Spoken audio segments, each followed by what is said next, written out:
Now this reason make me dey always dey advise women, female, no too dey close to your pastor. No too dey close to your pastor if you be female. Some good ones dey o, some good pastors dey, but the bad ones na dey plenty pass. No too dey close to your pastor. No be your clear eye go take do am o. Dem go kolobe you after dem don give you something drink, like wetin dey do this woman. Make una hear this woman story. Hear wetin pastor do am. Hey, this life na pastor go fuel fire pass o. I swear na pastor fuel fire pass. Abeg make una watch the video, lis ten to this woman, drop your comment, share the video make e go viral. Follow us for more story na Royal TV be this.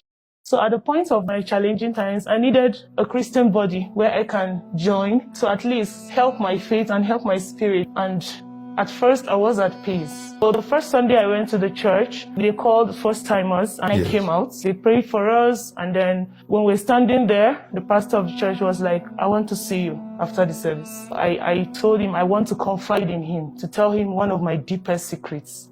He prayed with me and told me I shouldn't feel guilty at all of what I've done before. So I said, okay, thank you so much, sir. The second time was when I went back. And then when I went back, he said I should meet him at the office. So I entered the office, he gave me water to drink. All of a sudden, I started feeling dizzy. I started feeling dizzy. I felt like I was sleepy, but I wasn't sleepy when I was coming. So what happened? Is this the pastor or someone else? No, the pastor. The pastor. So he started telling me, do you know you're a beautiful lady? You have a very good body structure. Every man will want to come close. I wish I knew you before now. And I know I'm married, but then, like, do you mind if you can be more closer to me, like, be a friend? And I told him, sir, you're my father. I said, no. And then I stepped out. I reached home. I thought that was all. He started sending me messages, started sending me voice notes, started sending me pictures of his private areas. The first time he sent, I thought it was a mistake, and I replied, sorry, pastor, I think this is not for me.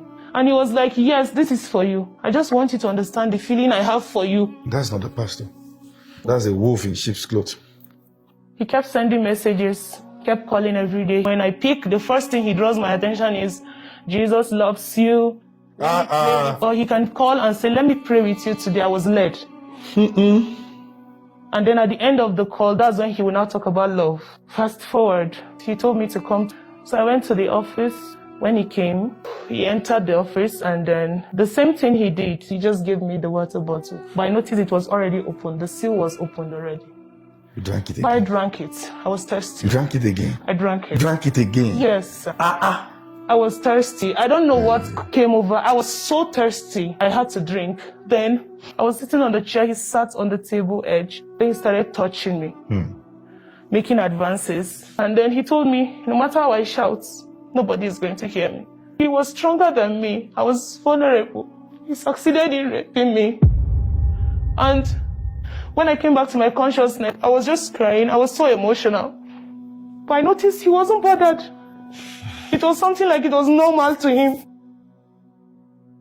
Immediately I got back home. I saw his call again.